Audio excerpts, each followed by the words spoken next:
Well, speaking of hair loss in the previous video here, I'm Dr. Fred Sutherland, and I'm going to now talk about a different kind of medicine related to hair loss.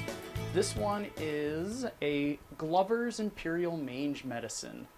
And what's great about it is they have all the information we could want right on the outside of this bottle. So we have the name of the product right here, where it's made in New York, and we have the full company name, HK Glover Company, and we even have the volume, 6.5 fluid ounce, right on the top. Now those are kind of the obvious things that everybody can read from the embossing, or these raised letters on the outside. In addition to that, as an archaeologist, I know to look for a few things. Immediately my eyes are drawn to the lip, and there's a mold seam that goes right up to the end of the lip. So that tells me this was made all in one process, all at once. And so that leads me to think that it's a fully machine-made bottle, that they kind of cracked the code. They knew how to make every part of the bottle in one simple action rather than having to mold one part, do something to another, and then move it down the line and get it to a finished state. This one was all made in one direct motion, and when I check the base of that, I see a very interesting kind of feathery shaped circle on the bottom. And that is something very special called an Owen Scar. It's basically this feathery little circle here, and that comes actually from suction, a little vacuum that actually helps eject this from its mold.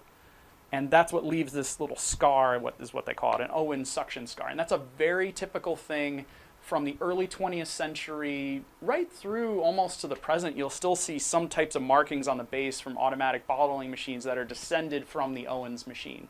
But especially in this 1920s period, the popularity of bottles produced by those machines really takes off.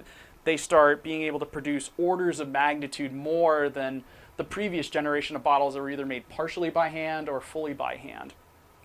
And lastly, what's interesting on here is that we have this diamond and eye, and that is a very distinctive hallmark for a bottle maker called the Illinois Glass Company. And that glass company was independent all the way through 1929. So I know because of this mark, it went away after 1929. The company ceased to exist in that form. So this predates 1929. So terminus post quem, TPQ was what archaeologists would call it. Gives me this date where it can't be later than that. It has to come before that. These type of things indicate that. So I know, because we're talking Owens bottling machine, that comes in around 1902, 1903. I know from the Illinois glass mark, has to be 1929. I have a very basic bracket of time of when Mr. Glover must have been making this mange medicine. Now, in relation to the Peregrine site, which is where this mange medicine was found in that landfill deposit, when I saw this, something clicked in my mind when I was looking back at some historic insurance maps for the area. That when this was a landfill, there were some 1920s Sanborns that noted that there was a city dog pound practically across the street from where this landfill was located. So it's very plausible that this was used in that dog pound and then deposited in that landfill.